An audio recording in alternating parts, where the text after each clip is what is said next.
What's going on, guys? It's Mohammed, the host of Aware Alpha. And I just want to say I'm so happy and grateful for everything that's happening in my life right now. And I'm super grateful for all you listeners.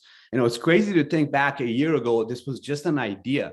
We were just recording the first few episodes of this podcast. And now where we are, listeners all over the world, 60% men, 40% women. And I love getting those messages, on Instagram or in my emails and from people that are taking this information. And I always say, I have a great voice. I appreciate everyone listening to this podcast for entertainment purposes, but my intentions are for you guys to take something away from it and learn something from the podcast as well, because you're committing, 45 minutes, an hour listening to the podcast. So one of my intentions are always to take something away from it. And as most of you guys know, are familiar, that I said, and I made a decision that in this year, finishing it off, and in 2022, I'm going to start bringing many, many guests onto the podcast.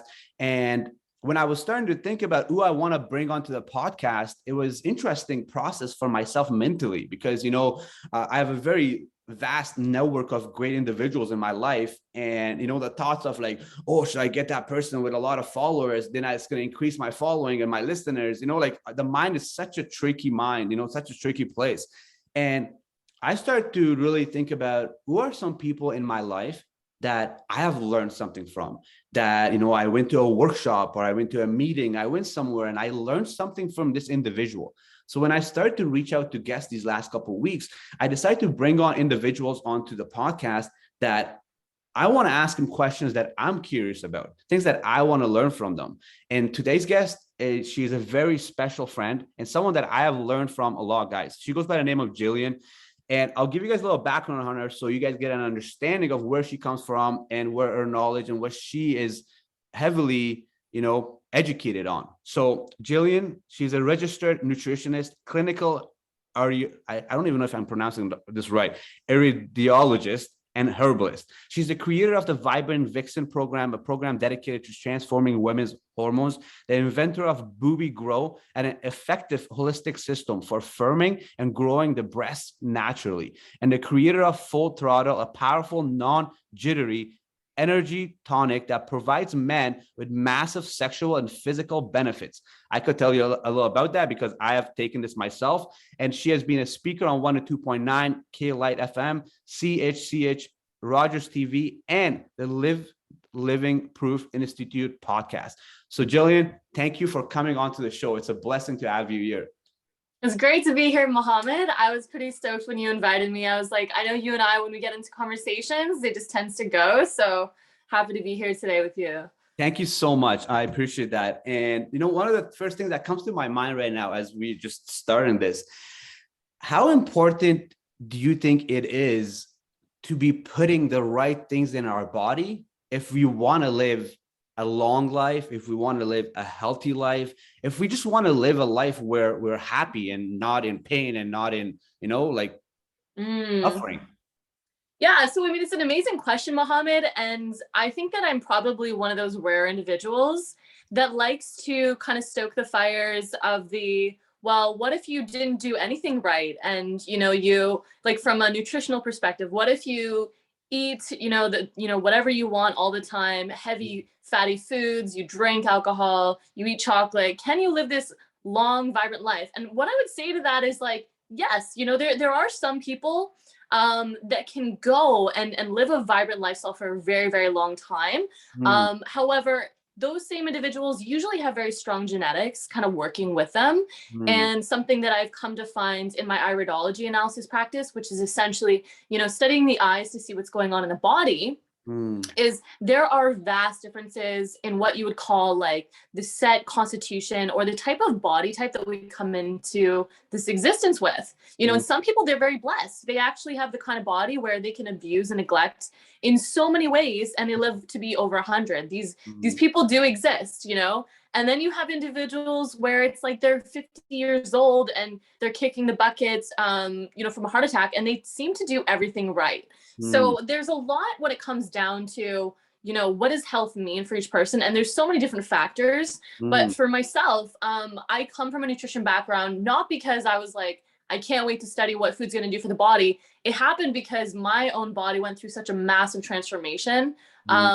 Because I grew up as a kid that like, I did eat a lot of sugar. I was obsessed with Starbursts. I love to like snack on the cereal. So I would do like, I would kill like half a box of cereal, you know, a day. I was a serial killer for sure.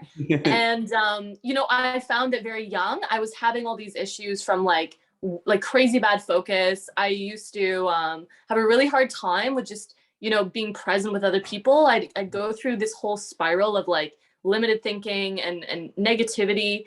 And I remember dealing with a lot of anger issues. And my big transformation happened when I was 16. And I went through this like 10-week program and it transformed my health. And it was just simple little dietary changes. And that was what really stoked my fires of curiosity of like, holy crap, you know, I thought these mental issues and these physical issues were nothing to really think about. I actually looked at it as like, unless somebody has like a diagnosed disease, you know, you're healthy. And what I came to discover is no, we actually limit ourselves on experimenting with our body by believing that we don't need to change anything because we don't have a health issue, quote unquote.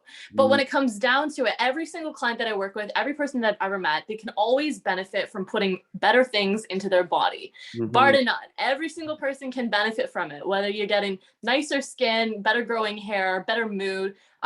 So this is where I would say absolutely yes. Food makes a huge difference. If you're somebody that wants to, you know, see what food can do for you, I'm the person to talk to because I change people's lives with this stuff all the time. No, I believe it too. And guys, listening to this podcast, like, you know, the things that Jillian makes, or even the things that I've asked her about the right herbs to put in your body for this reason and this reason, she definitely has a vast knowledge on everything, especially what is the right thing to put into your body. And it's interesting, you're mentioning genetics, and like, you know, I can think of people that I've grown up with, myself even, like, you know, where you see that uncle that's been smoking for, you know, 40 years, still just doing amazing. And you're like, you know, like, this is not it's supposed to be, right? But I guess it's genetics, right? How rare is that? Or is that like, you know, let's say if we were to think about like 100% of the population, how many percentages of would you say is like where they have strong genetics? Is that rare or is that common? It's very rare, yeah. So even iridologists have been studying eyes and the changes to eyes over the last like 50 years, especially in Russia, Austria, and Australia. They do extensive studies on like the evolution of eyes and eye types. And so basically, you know, you can see that a person's health can get better or worse through the eyes. And where we had, I would say 50 years ago, so, you know, pre-World War II, probably close to 30 to 50% of the population would have had just stronger genetics. Now we have maybe 10 percentile, you know, in North America, at least of the clients that I see. And I mean, I'm going to have a bit of a biased, you know, aspect, because if people are coming to me for health, a lot of those people, they have had health issues. So they're going to be the weaker constitutions, but still just from looking at people's eyes on a day-to-day, it's like, 5 to 10% of people, I would say, actually have like strong genetics. Do you think that as like, let's say like 100 years ago or 50 years ago, we had a more percentage of people that had a strong genetics? Is that having to do with our soil and our food we eat and what they have done with our foods these last 10, 20, 30, 40, 50 years? Does that have something to do with why we're starting to have less people that are genetically, you know, strong? And yeah, I mean, there's a whole like myriad of you know, combination of reasons, but the soil health is definitely one of the big ones. Because in the last 50 years, especially, we've had soil where we used to have maybe 72 minerals in the soil. Now the farmers are only putting about 2 to 4 key minerals into the soil. So that the lack of minerals can have a cumulative effect on damaging a person's health overall, where it's like slowly over time, the person becomes more deficient, and then their organ systems start to suffer, and it's a long, slow kind of decline, right? So for the people that are like, you know, dealing with chronic health issues, it often is a little bit of a slower path up the road, if you will. But you nailed it. Soil health is definitely one of the number one things. And just like you think about like the culture that we live in too, like we had, you know, the renaissance of like TV dinners and families suddenly dispersing and choosing to like, you know, try to have fast food because the mom's in the workplace, you don't have someone cooking for the family. So convenience, it becomes a huge thing in this day and age that people really see as a limitation to eating well. Mhm. And I'm one of those people that like, I love to challenge myself, and be like, no, you can have, great food, be fast. And I've done a lot of those little experiments where it's like, how can you come up with like a 2-minute meal? And Mhm. your food is so set, or oh, you're on the road. What are those fast food grabs? These are things that I teach in my courses, Yeah. that are going to give you and provide you with like great nutrition, right, without having to like succumb to like your sugar cravings and having all of these like really processed foods in your system. And I totally believe that. Like I come from, I used to be a construction worker and worked on an oil rig, somebody that would stop at the convenience store and grab the sandwiches and the bag of chips and the Starburst and all those things, to a point now these days. And like, for my sugar rush, I'll have a date. And so I gotta believe it's so true. It's so easy to actually make those lifestyle changes. It's just that a lot of people, first of all, they have the stigma that it's not easy to make those changes, or like eating healthy is expensive, or there's a lot of these limiting beliefs. And I come from somewhere like, from experience, like going through these phases to where I realized I'm like, oh, wow, like it's not actually expensive to eat healthy. It's not harder to eat healthy. It's easier to learn how to cook at home than ordering food outside. The 45 minutes, an hour that it takes for the food to come, you could cook a 3-4 recipe meal in your kitchen, and in the food, like by the time the skip Yes. get to your house. So I have learned from personal experience that, wow, it's easy to cook by yourself. It's easy to cook, and it's actually very therapeutic. And I'm very big on this. Is something I don't know. I'm curious to actually see what your thoughts will be on this. So I'm very picky on getting food from, like from restaurants and stuff like that, because energetically, I don't know the person that was cooking the meal. They could have had. So I heard this a while ago from someone that said, so it's like, let's say, imagine that person that's cooking my meal, they're dealing with some crazy things at home, divorce and all these things, and they're at work, they're pissed off, they're not even thinking about anything, and they're putting that energy into the meal that they're cooking.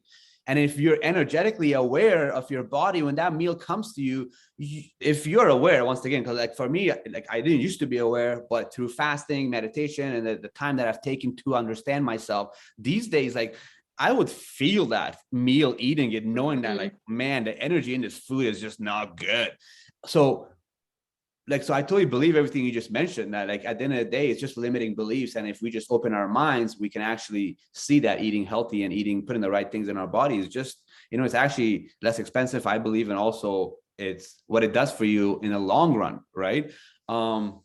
Yeah, it's interesting that I have a question here, because as we were just talking, I feel like we could go into so many different topics, from like the soil and eating organically, on like what to put in your body. I feel like there's so many vast different topics that we could get into, but I like to get into my own curiosity, and like the things that I'm curious to ask you. So as a man, there's guys listening to this podcast and they're like, oh, wow, Full Throttle. And I heard something about this and that. Like, so my question is, as a man, right? If you are that guy where you feel healthy, everything is good, and the lifestyle that you're kind of with right now, drinking, and what is it that you're doing?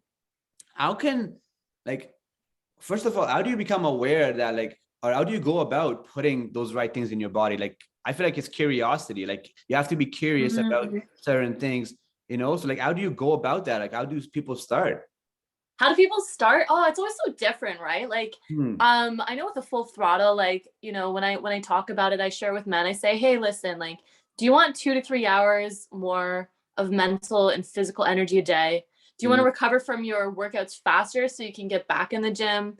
Like, are you interested in being able to build overall sexual fluids and be able to recover faster from like orgasms? Because this is what Full Throttle does. So when I share these things, it's like there's a lot of men that I work with where they are health conscious, but I would say more than half of them are not, and they don't try a lot of things. But I think the whole aspect of like, a nutraceutical or a supplement or herbal supplement is really on the rise, especially with cannabis, becoming so popular as well. I think people have started to embrace whatever natural medicines that are out there, and wondering like, what can this do for me, right? And so, yeah, like a lot of men come to me because of the curiosity. And I would say like just as many men also will just say like, they've maybe had a test done where they could tell that their male androgens, which are male hormones, were a little bit like, sunken, or they read a study and they found out that like the sperm count in men is like 1/4 of what it was 50 years ago, and that freaks them out, and they want to be more fertile, and they want to be more viral, and they want to even, just feel more like a man, because biochemically speaking, there's all these different foods that fit the category of supporting men to feel more masculine. In other words, wanting to take action, feeling more motivated, right? Like, it's not just about the sexual prowess or being able to do more sets. It has a bigger picture of like, hey, like, do you want more creative energy? Because sexual energy is creative energy. Yes. Do you want more get up and go so that you can go after getting more sales or being able to connect with more people and have more energy for that? Because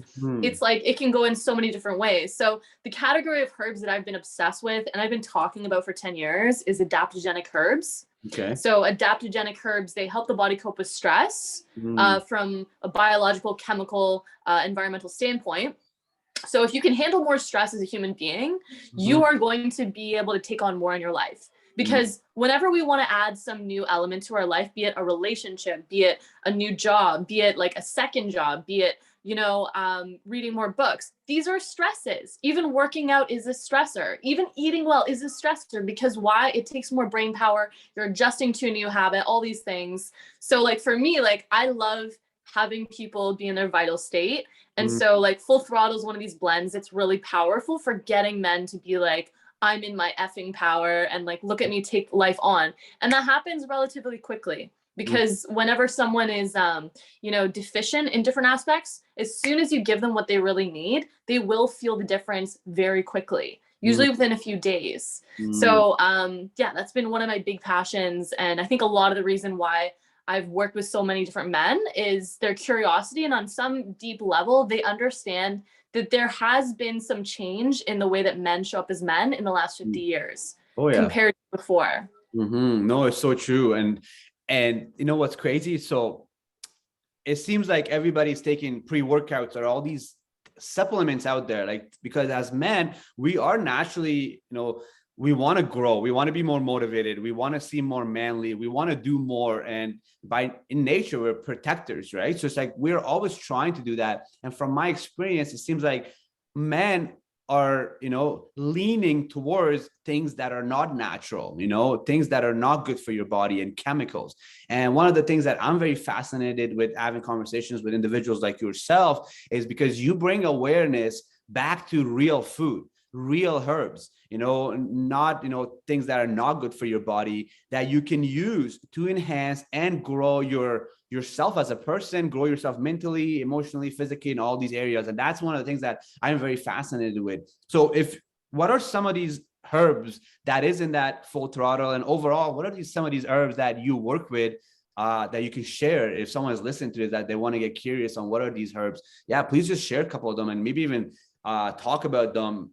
Because like, I know people listening to this are just going to get mind blown, because they probably just think it's like, they probably are just used to getting their workouts with full of a whole bunch of chemicals in it, or drinking an espresso with like 5 shots in it. But like, which is, I'm not saying there's nothing wrong with coffee either, but like, I have found from my experience that when you put the right things in your body that your body requires, you already are just, enthusiastic, charismatic, your energy is already off the roof, and you're just going. And it's like, I didn't put anything in my body that is not food. It's all real food, real herb that comes from the ground. And this is why I am who I am, right? So yeah, share some of those herbs and just, talk about those. And because like, even myself, I'm curious right now.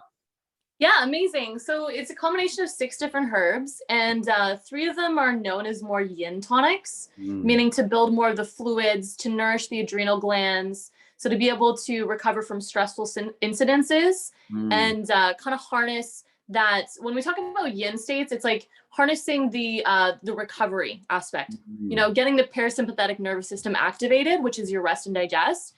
And then there's the 3 tonics that are more yang oriented. So more for that like external energy, motivation, getting shit done. So the 6 different herbs in combination are what make it up. And so it's like, it's Damiana, there's Marapuama in it, which is like a Peruvian herb that's used for like pushing blood flow and pushing blood circulation. There's the stimulant properties of Damiana, right? There's alfalfa having, literally almost every single mineral that you could ask for, right? So this blend is really made to be like a multi-mineral supplements, if you will, or nutraceutical, to be able to cover a lot of bases. There's a lot of zinc in it because of some of the herbs. There's ashwagandha, there's maca, and there's nettles and nettle root, right? So many of these herbs are local to Canada, but about half of them, they're from other parts of the world, and they've been studied for very long periods of time, where we're finding that, your lifespan can enhance with a couple of these herbs, right? That's been shown in different tests and everything. If you're taking the right dosage, these are known in India as like Rasayana tonics, which means life expanding.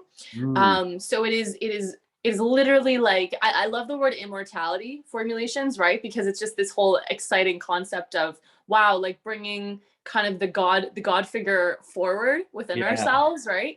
To imagine for a second that, wow, we can live an even more fulfilled life. We can add more time. We can have these life expanding herbs. So there's a lot of benefits to the whole blend. But those 6 key herbs are currently what are making up the blend. That's amazing. This is just literally coming off the top of my head. This herb, what does it do to your sperm? So as a guy, totally. So, okay. So, a lot of the aphrodisiac herbs, aphrodisiac is a word that means to stimulate sexual appetite, stimulate sexual desire. It often has an effect for both men and women, for literally building like the fluid. So for men, that's the sperm, that's the semen. That's for women, it's like, the liquids, the feeling wet, feeling juicy, right? So this blend has aphrodisiac herbs in it. The thing is, there's a lot of aphrodisiac tonics out there for men where it's just like one key herb, and it might be like Tonkat Ali, it might be Tribulus. And what happens is, what I've seen with a lot of these blends is some guys will go to take it and they're like, okay, you know what? They're specifically using it for the purpose of like exploring pleasure in the bedroom. And then they take it and it's like they feel so much yang force, they feel so much of a drive. And then it's like they end up feeling depleted, sometimes for days after. I've had, accounts of men coming to me trying these different blends. Some of them are like found on the Reezer, some of them are found at different stores, and it just dries the men up, right? So it's not replenishing enough. So yeah, it's really important for me as just someone that looks at things from a holistic perspective. We don't just want, people to feel externally motivated. We want to be able to recover. So yeah, this is like what this is made to do. And like what you just said, is like you want to have natural motivation, like where it rises, naturally, in the sense of like you feed your body what it requires, and then you're naturally uplifted and you feel good. It's like you're not taking like a pre-workout to kind of, it's like, I think it's fake motivation, and then the crash is even more worse, right? But with these, I have realized that I don't have a crash or anything like that. It's like you just naturally feel at a good vibe overall and consistently, right? Another question I have here is, so for myself, I've gone, weeks and weeks, and I'll go weeks and weeks and weeks of not, transmuting my sexual energy to be more creative and do other things. So what happens is I'll go without, let's say a couple of weeks, not even having sex. And if I do have sex, I will orgasm, but not ejaculate. And then one of the things that I'm very always curious about, besides wanting to have babies, like what is the other reason why I would want to keep my sperm in?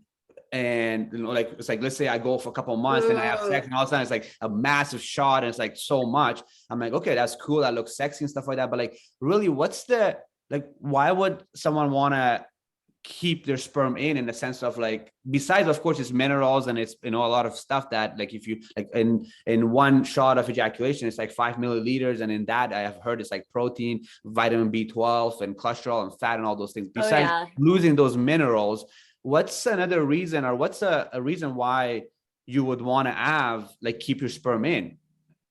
Yeah. Okay. Amazing. Well, so this is on your end, Muhammad, because I didn't say that. This is you saying that, which I love it, because you're bringing up something to do with like an advanced ancient Taoist understanding, because the Taoists were the group of people that, they're ancient, they traveled around the world, they gathered a lot of wisdom and knowledge, they were nomadic, and they were very much concerned with longevity, immortality practices, eating vegetarian, having a lot of these herbs, even some of them that I mentioned, Yeah. because they wanted to be the most violent they possibly could. And Mhm. so the Taoists, they would consciously choose to, refrain from ejaculating, Mhm. often as long as they could. Sometimes, I know in African cultures, I've spoken to a few men who are very familiar with the practices there around like preserving sexual chi force and life force energy. Yeah. And they would speak about only ejaculating once a month, right? Mhm. Because men do need to have ejaculation typically, because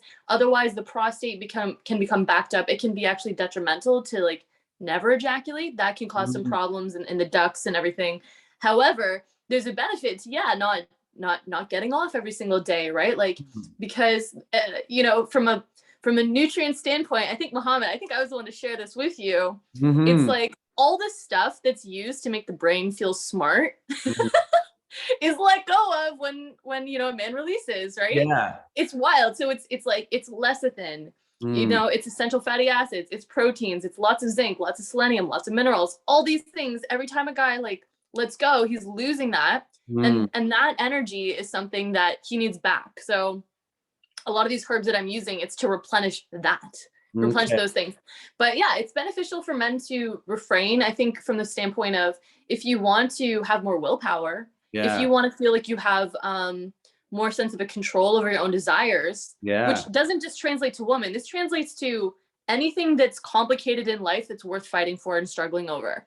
Of Because course. it's like, whether you're trying to build an empire or get more done in the day, or like, you have some kind of goals in mind, whatever that is unique to you, name Mhm. it what you want. Mhm. It's going to take usually some discipline, right? It's going to take some willpower. Mm. Those things are fortified by the very nutrients and chi force that you release when you ejaculate. Of So course. something that I've heard is accounts from just different men that I've spoken about who Mhm. practice semen retention, Okay. is when they like are more on the side of refraining, Mm. they just tend to notice, they're like, wow, my body smells better, my chemistry feels more balanced, Yeah. I'm not as easily swayed by like my you know deeper desires to be distracted and go do this other thing. So Yeah. there's a lot of those sound like mental cognitive benefits to me, don't they? But they also sound like real palpable measurable results in your day-to-day life, where it could Mhm. mean more money, where Mm. it could mean more success, where it could mean that you're seen as more attractive to women, because women can sense that there's more of a strength in you, because Mm. you're choosing something beyond just your own selfish immediate desires. You're choosing to withhold and have a sense of control around certain things, and that's hot, right? So there's that as well. Mm-hmm. I have so many questions that are coming on my head. Like, so I want to go back to, so you, holding your semen and not actually ejaculating. So this is, I'm actually like, I'm curious, because you said that I had this question for someone else a couple of weeks ago. So I'll go weeks and weeks and weeks of not ejaculating. And now what I realized was, I was like, okay, because I had read some stuff where it's not good for your prostate or something like that. Yeah. And then I was like, but in your through wet dreams, from my own experience last couple of years, if I go way long of not ejaculating and self-control and not giving to my sexual urges, I noticed that naturally through wet dreams I will have releases.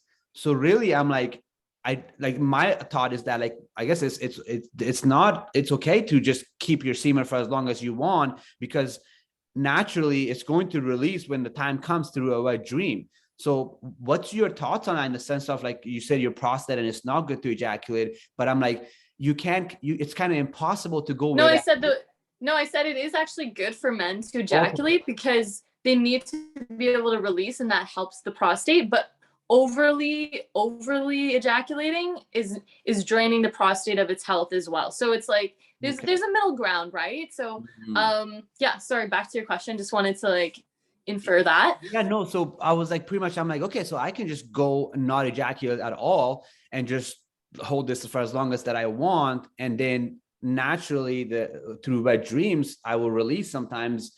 So it's like, I don't think this is gonna hurt my prostate if I just hold it in for as long as that I want. If I go into that, like, I think you mentioned the Taoist, like, so I think I read something about that in a sense of like, especially if you're above your 30s, if you're ejaculating on a weekly basis, like you're going to be just a frugal, like it's, you're taking all those minerals out of your body. But if you go maybe once every couple of months, like I don't know if as anything to do with longevity, but I feel like by keeping that life force in me, I will live a longer life and much more flourished life in the sense of like, there's a lot of men that are 90, but yet their brain is not working. Like I want to be 90 is still jogging and my mind and brain is still functioning. And I feel like something to kind of help me with that, of course, there's other things, is definitely to learn to control the semen inside me at a young age, and to learn to preserve this over long periods of time, so I can be that 90-year-old old man with like great eyes and like my skin is nice and all those things, right? I don't know. I'm curious to hear your thoughts on that, or just, that's how I think, or I'm processing a lot of this type of information, and that's what I believe type of thing, right? Well, yeah, Mohammed, like you're on the right path. Like I think as far as like your vision for yourself, I think that's really great that you're creating it now and just saying, hey, like you're putting in those practices now, so then later down the road, it's like, yeah, you'll be that super virile man. And there's actually a lot of stories and legends too. I've heard different ones from my one friend who's from Africa, and he talks about how like, you have these like very old men that are like extremely strong and virile, and women still want them and all these things. And yeah, I mean, there's definitely tons of benefits to semen retention. I mean, it's not to say like you don't want to like the whole interesting thing about having these kinds of conversations is for some people, especially if there's been some sort of ingrained like Catholic or Christian traditions, is there's already a little bit of like deeply held shame, right, around the sexuality, where like I try to just like walk a little bit of a tightrope in this conversation so as to not to like create a sense of shame or like, oh, you're gonna be like less sexually pure and like less enlightened, if you ejaculate more often, these kinds of things, right? It's like you are where you're at, and just to have it as, a thought that, hey, maybe I'm going to practice a period of experimentation and refraining from ejaculating. And for some men, 2 days could look like a lot. 3 days could look like a lot, right? Maybe a week is more reasonable for others. Maybe a month is doable for some men, no problem. Like everyone's kind of at their own space in that journey. But I mean, it definitely brings a lot of awareness, and you find out a lot about yourself and how your body works and how your brain works when you start to put these kind of challenges in place and say, what would happen to me if I started to practice this? So I'm a big promoter of experimentation, seeing what things do. And I would highly recommend any guy that really wants to take his whole sexual virility, embodiment work to another level, to definitely step into that world. And to me, I see it as definitely more on the advanced side of things. I'm a herbalist by trade. I study plant medicine. I love being able to help men have that more. So my clientele ranged from people like yourself who have been doing these practices from a young age to men that have no clue and have never heard of that and would say, why the hell would I ever want to refrain? So you're a perfect person to serve as kind of an intermediary and explore and explain to men from a man's perspective, what does this do? Because I have the perspective from a holistic and nutritional perspective from a woman, though. I'm a woman. I don't have the same, things going on. So you're a great person to talk to about that. No, that's true. And I love like what you just shared. It's so true. Like at the end of the day, like I still get mind blown about like having conversations with 45-year-old men that watch porn every day. And I still can like, wow, every day? Like that's crazy, right? So it's interesting where I am at, and also being careful on sharing this information and understanding that a lot of the listeners could be at different stages. And yeah, it's interesting. And also about the topic of, guilt, shame, and all those things. So if these conversations that you're listening to the podcast, this podcast, especially if it brings up shame, guilt, and you're triggered in those senses, that's also a totally different topic of doing that inner work and realizing, like, understanding and kind of asking yourself and paying attention to that shame and guilt that's coming up, and kind of, asking yourself, why am I feeling shame and guilt towards an educational podcast right now about how to become your most aware self? So that's a whole different topic, and that's to do with a whole bunch of other stuff, right? Which of course I can dive deeper on a different topic or a different time. But the question that comes to my mind right now, though, is, like, I'm very curious. So, and I know, I'm sure the women audience in my the podcast right now, like, when are you gonna ask her about the booby girl? Like, you said something about booby girl. Like, I'm curious. So, Tell me a little about that, the program that you have. We're helping women with their breast, and like what motivated you to get into that. And yeah, I'm very curious to hear on that.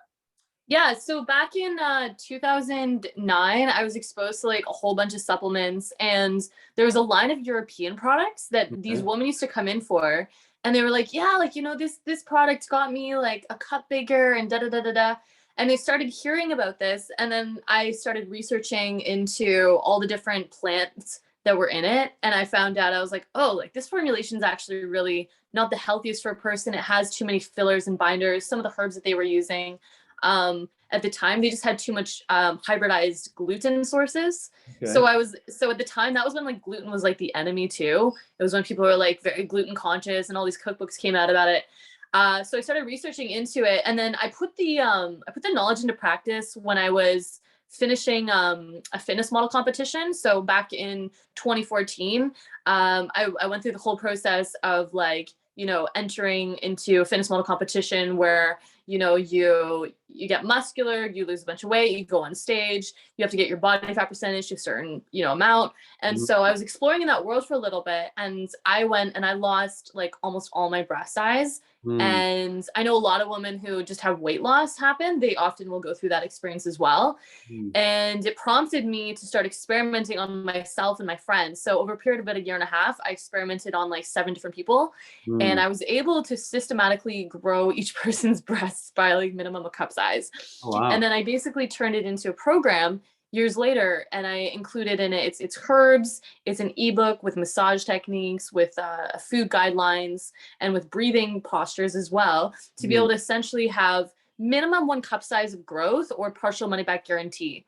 And that Mm. happens within 4 months, Oh, sometimes wow. sooner for some women. One girl just came on, we just did a podcast together actually a couple weeks ago, Riva Wild, and she does embodiment sensuality work. And so for herself, she wanted to just do it because she's always been like a smaller cup size. She Mm. started taking the product 2 months in, she got a cup size larger already, which is Mm. amazing. And then I have a lot of women who, it's like post-pregnancy, or, they've been breastfeeding, they lose the firmness, they lose the size. I have women that have had breast implants that Mm. found that that was like a terrible decision later on, and they suffered a lot of like thyroid and metabolic consequences. Mm. So they'll start taking the program. So yeah, so this is like an invention of my own. And I chose, like, it was so extensive, the research, Mohammed, like I can't even begin to tell you how much like has gone into that program. There's a lot of detail work that I've done I know when we to were make that program talking. what it is. Yeah, What's that? I know when we were talking the last couple of months there, like when you were working on that program, maybe last year, like I can just imagine you were actually doing some very deep work and research on that. So like I imagine there's so many benefits to it. And one of the thoughts that comes to my mind right now is because we started this conversation with herbs and how it can help men. So in this program now, that's for helping women. And I'm curious, is there like herbs, and because I'm just trying to think of the ladies that are listening to the podcast right now, and they got curious about herbs for men, and now they're like, okay, is there something for women? Like, and in this program, so is there, what's in this program? You work with them, and then like, is there herbs that you provide for them, and then also kind of dive deep on some of these benefits of these herbs for a female, and if she wants to take them, and how this could benefit her. Yeah, totally. I mean, so the bigger picture of it is to first understand why in the first place would some women grow more breast size than other women, right? And a Mm. lot of us, we come down to, oh, it's genetics, it's totally set. Well, that's not the whole truth. Yes, Mm. genetically, some women are predisposed to having more fat, deposits in the breasts, others in the glutes or the hips or the stomach, whatever. Everyone's a little different in that realm. However, there's certain key hormones that sometimes are not stimulated Mm. from the time of puberty, that Mm. can then have a lasting impact into adolescence, where a woman doesn't ever fully grow her breasts. And I'll tell you a couple of those reasons. They're really simple, actually. So there's one key hormone called LH hormone, or luteinizing hormone. If women are either under eating, have Mm. an eating disorder, or just don't eat enough fat or protein, Mm. or under a lot of stress, they're not surging this hormone in the way that it would be. Mm. So a woman could be, for example, going through her puberty. She could get the breast size that she wants, and then maybe like in her 20s or 30s, a major stressful event happens, or she has, under eating, an eating disorder, or, just a lot of chaos in her life. And then the breasts don't have as much density. They're not as firm. They're not as large, et cetera, et cetera. So like Booby Grow essentially is working to fill in some of those gaps. It's looking to build up LH hormone. It's looking to also re-navigate the levels of estrogen in the system. And that's a big conversation because for some women, they say, oh, I'm worried about my hormones. I already have excess estrogen. Some of the herbs in this, they're actually used to get rid of excess estrogen levels. So there's a few things that I get into one-on-one, especially if women have had like a history of fibroid cysts or they've had endometriosis or estrogen dominance disorders. This is where we can get a little bit more detailed. But essentially the whole bones of the program, the bulk of it is that, you know, you're looking to stimulate and insert into the gaps in which your breasts may not be stimulated to grow and make those turn on again. That's interesting. Like I have so many questions. Well, the one question actually is, and I know as we're very limited on time here, but I want to ask one more question. So some of these herbs that you were just mentioned, are they the same herbs as the man would take, or like no, totally different? Yeah. So so some of the herbs in this, they are like completely different than, you know, the men's ones for sure. Yeah, and it's like 5 key herbs that some people they use on a day-to-day basis, you know, but even for example, like one of the ingredients is hops.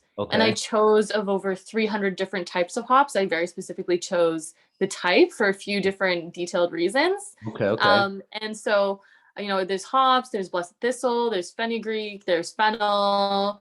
If you look into any one of these ingredients, you'll see that there's way more benefits than just breast health. Like for some women, it's growing the hair, it's having soft skin, it's clearing acne, you know, it's supporting better bowel movements. Like, you know, there's a lot more reasons to it than just the boob support. But yeah, like all of these herbs are more often used for women, but about half of them men could use as well, you know, and they do use it for different reasons. So that's amazing, man. I'm so like mind blown and excited right now. You have such a vast knowledge on so many things around herbs and putting the right things in your body, right? And I don't know, like I'm very fascinated with it. Like I'm like, we could sit like on a 3-hour podcast and just like continuously dive deeper and deeper on a lot of these topics, right? Because I feel like we just really touched the surface of a lot of these things. And each of these ones could have, you know, just be a conversation or a podcast all on its own. But yeah, I just want to say, first of all, like, thank you so much for even jumping on, sharing some of these things that you just shared. Jillian, so please let the people know where they can find you. And I'm going to put the details in the detail section of the podcast here before we wrap this up. So just, yeah, share where they can find you, social media and everything. Yeah, best place to find me, you know, you can find me on the Instagram at Jillian Wisborg. So JILLIAN WISBORG. So Jillian Wisborg on the Instagram, or at Booby Grow, BOOBYGROW. And then I also have my website, www.jillianwisborg.com, that people can reach me at. And I have a YouTube channel, Jillian Wisborg, that you can find me on as well. Amazing. So guys, I'm going to have her details, Instagram, website, YouTube, and her 2 Instagram pages. All is going to be in the detail section. So if you want to get a hold of her, you want to message her, feel free to reach out to her and ask any questions that you have. And yeah, I just want to say lastly, like, thank you so much for jumping on this. And I feel like I learned some things already myself. So yeah, thank you so much for giving me some of your time, Jillian. Thank you so much, Mohammed. This has been so great to be here. I appreciate it. Awesome. And guys, as we wrap up this podcast right now, I want to share a couple of intentions for you. So one of the things and one of my intentions for you, like I always say, is as you were listening to this podcast and you are enjoying it, I hope that you took something away from it and you are going to start implementing in your life. Or maybe one of the herbs that Jillian just mentioned, you got curious about it and you want to message her on Instagram and ask her for more details, or even Full Throttle. It's one of her supplements, one of her products. If you're interested in it, I have taken it myself. And my intentions are for you to actually take action on what gets you curious and intrigued on this podcast. Lastly, my intention is for you to, you know, start realizing that you are the creator of your life. You're not only the creation, but you're also the creator of your life, and everything that happens, you're in charge. And just want to say, I'm so happy and grateful for all the listeners. I love you guys. And until the next time, stay an aware alpha.